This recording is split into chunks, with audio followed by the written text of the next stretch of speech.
દરેક સરપંચોને હું વિનંતી કરું છું, જે બારગામથી સરપંચ આવ્યા એને બે શબ્દ ફરજિયાત બોલવાના. છેવટે જે બોલાવીને પણ માઇક મૂકી દેવાનું. જે ગામના સરપંચ આવ્યા છે બારગામના એને ફરજિયાત બે શબ્દ બોલવાના છે. બરોબર ને સરપંચ? મિત્રો, બારગામથી પધારેલા દરેક મહેમાનોનો હું આ રાજપર ગામ વતી અને આ જેતપર સત્યાગ્રહ છાવણી વતી હું હાર્દિક સ્વાગત કરું છું.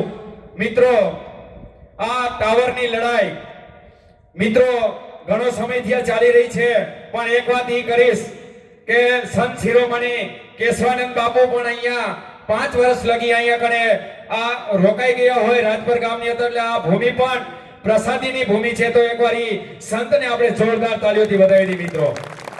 બીજું મિત્રો, આપણા જ ગામની કની માતાજી તે ઈ કેશવાનંદ બાબુના શિષ્ય છે, ખેડૂતના જ દીકરી છે. તો એમને પણ આપણે એકવાર જોરદાર તાળીઓથી મિત્રો વધાવી દઈએ. બીજું, નવયુવાન ગ્રુપ અહીંયા એક રાજપરની અંદર ચાલી રહ્યું છે, જો મને જુસ્સા સાથે ચાલી રહ્યું છે. તો યુવાનોને આપણે એકવાર જોરદારથી વધાવી લેશું મિત્રો. બીજું, 35-40 વર્ષથી અહીંયા એક રાજપર ગામની અંદર ગૌશાળા ચાલી રહી છે.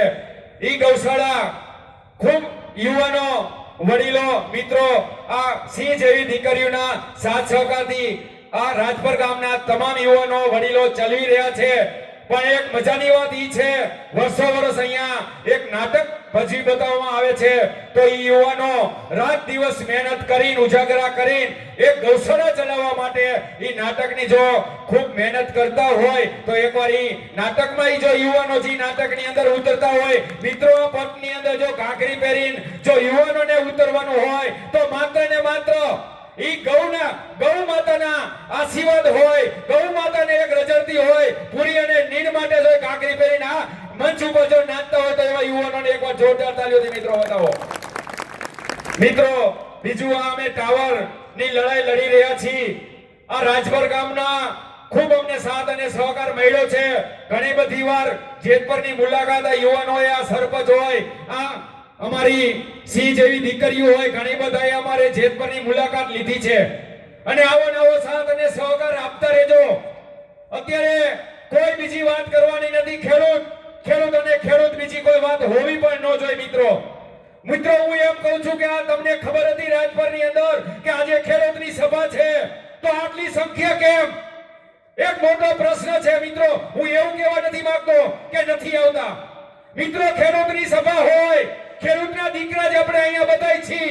અત્યારે 18 વર્ષના ખેડૂતની વાત છે. એક પટેલ સમાજ હોય કે બીજા કોઈ અન્ય સમાજ હોય એની વાત નથી. 18 વર્ષના ખેડૂતને સમાજની ખેડૂત હોય, 18 વર્ષનો ખેડૂત જો અહીંયા કરે રાજપર ગામની અંદર રહેતો હોય, આજુબાજુ ગામની અંદર આ સરપંચે જાહેરાત કરી હોય અને તમે હજી મેદાને જગમાં નથી આવતા. કેમ નથી આવતા? કેનેથી તમે બીવો છો? હું આ ખેડૂતોને આ મંચ ઉપરથી કહેવા માંગુ છું, તમે બીવો છો છે નથી. રાજકારણને ભૂલી જાઓ. અત્યારે ફક્ત ને ફક્ત ખેડૂત અને ખેડૂત જ.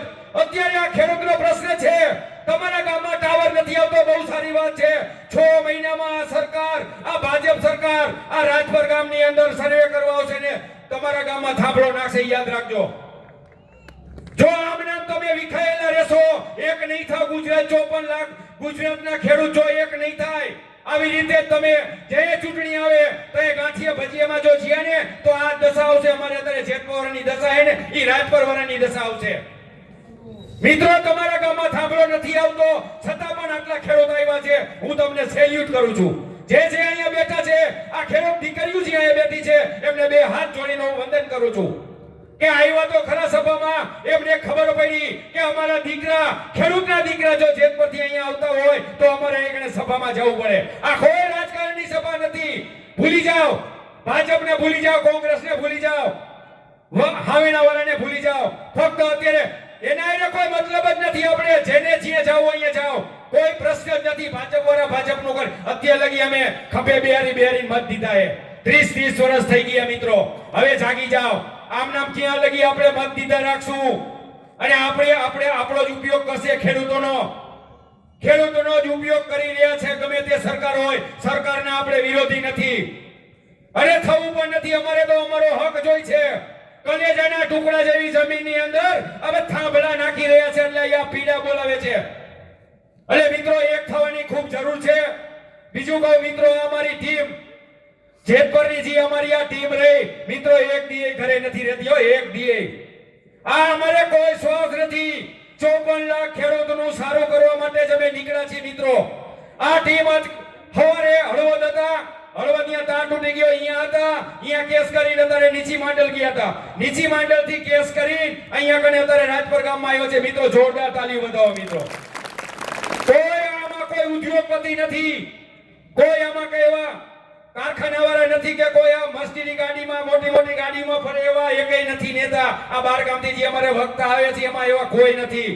સાધારણ પરિવારમાંથી નીકળ્યા નેહુલ અમૃતિયા હોય, અમારે રાજુ કાકા હોય કે આ બધા હોય મિત્રો, ખેડૂતના દીકરાથી ઓર્ગેનિક ખેતી અમારે આ નેહુલ અમૃતિયા કરે છે. સાયકલ લઈને ખેતર જાય છે.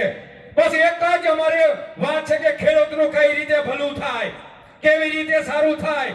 જો અમે અત્યારે આંદોલન ન કર્યું હોત તો કેટલા રૂપિયા દઈને થાંભલો ખોલી લીધા હોત તમને કયો? આ પત્રકારને ખબર હોય યોગેશભાઈ કેટલામાં પતી ગયો હતો અત્યારે? લ્યો 10 લાખ રૂપિયા પતી ગયો. 200% આપ્યું. જેતપરે આંદોલન કર્યું, જેતપરે આંદોલન નથી કર્યું. આ 54 લાખ ખેડૂતનું આ તમારા રાજપર ગામની તાકાતથી અમે અહીં આંદોલન કરી રહ્યા છીએ. અમારે જેતપરથી કઈ ન થાય મિત્રો. કોઈ એમ કહેતું કે જેતપર વાળા આંદોલન કરીએ છે, અમે નિમિત્ત છીએ. નિમિત્ત બન્યા ચોક્કસ, ખેડૂતના હિત માટે અમે નિમિત્ત બન્યા છીએ. પણ પાવર અને તાકાત તો તમારી જ કામ કરે છે. તમારો સાથ અને સહકાર અમને મળે છે.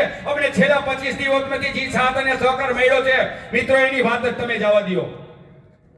બધી રીતે અમને ફૂલ સપોર્ટ હતો. પૈસા જોતા હોય તો લઈ જાઓ, કાંઈ અમારી જરૂર હોય તો કહેજો. ખૂબ સાથ અને સહકાર મળ્યો છે મિત્રો. અત્યારે ઘણા બધા માણસો જેને આંદોલન તોડવું છે એ વાત કરે છે કે આંદોલન આમ થઈ ગયું, આંદોલન મોરું પડી ગયું, આંદોલન બંધ થઈ જવાનું છે.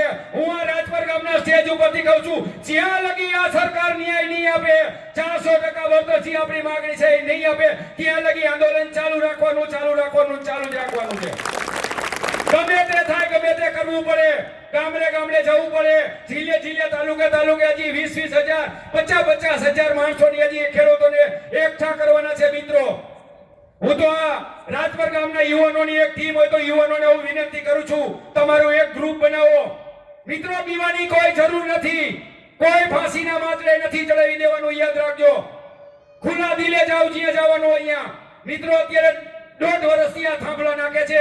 કોઈ અધિકારીએ, કોઈ પોલીસ વાળાએ એફઆર ખેડૂત ઉપર નથી કરી મિત્રો અત્યાર લગીમાં. અને આપણે કોઈ થી બીવાનું નથી. કોઈ અધિકારી આવે, કોઈ પોલીસ વાળા આવે, અમને ખબર છે પત્રકારને જેથી અમે ઓલી ગાડી ઉપર હતી તેથી ગાડી ઉપર ચડીને કવરેજ કરતા હતા. મને ખબર છે. મેં વળી પૂછ્યું તડકો નથી લાગતો? એ કે ખેડૂત જ છીને તડકો શું લાગે? વધાવો, જોરદાર તાળીઓથી વધાવો મિત્રો.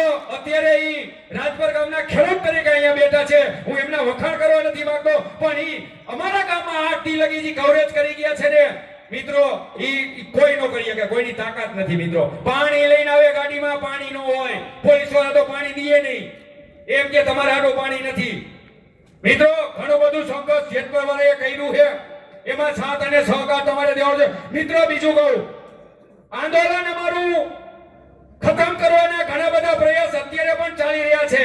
આઈબી ની ટીમ અમારા ગામમાં આવે, અધિકારીની ટીમ અમારા ગામમાં આવે, નોખી નોખી વાતો કરે, ઓલાને કી આમ કરી નાખો, ઓલાને કી આમ કરી નાખો. પછી અમારા ગામમાં 4-5 જણાને કીએ તમે કમિટી બનાવી નાખો, તમને આટલા પૈસા આપી દેશું, આમ કરી દેશું, ઓલું કરી દેશું. પણ હું અહીંથી હું રાજપર ગામથી ખાતરી આપું છું કે અમારી ગામની અંદર કોઈની કઈ શેનું સેટિંગ થવાનું નથી. એને કમિટી બનાવી હોય તોય ભલે, થાંભલાનું સેટિંગ કરવું હોય તોય ભલે, જાહેર મંચ સિવાય અમે કોઈ પાસે ક્યાંય સેટિંગ કરવાનું નથી મિત્રો. જે કાંઈ કરવાનું હોય જાહેર મંચ ઉપર જ, બાકી કોઈ નહીં એમ કે આવી જાવ અહીંયા કને મીટિંગ 5 જણાની કરવાની છે, નથી કરવાની, કોઈ દી નથી કરવાની. અમે એવા ઓલાય નથી મિત્રો. અમે આખા ગુજરાતને દગો કરી એવા પણ મિત્રો અમે નથી.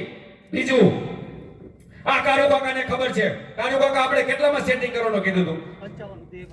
55 લાખ રૂપિયા 21 થાંભલા અમારે જેતપુરમાં આવે, 55 લાખ રૂપિયા દઈ દે, તમે આંદોલન બંધ કરી દો. એક ખાલી થાંભલાના 55 લાખ રૂપિયા, આંદોલન જેતપુરથી બંધ કરી દો. બંધ કરવાના, બીજું તારના નહીં, બંધ કરી દો. તમને પૂરું થઈ ગયું તમને 55 લાખ રૂપિયા દી તેથી અમે કીધું તો અમે એવા કાયર નથી અમે ખેડૂતના દીકરા છીએ અમે અમારા માનું ધાવણ થાવ્યા છીએ અમે એવો દગો કરવાના નથી કોઈ દી મિત્રો કોઈ દી નથી દગો કરવાનો બસ મિત્રો આવનાવ યુનિટી રાખજો હું તો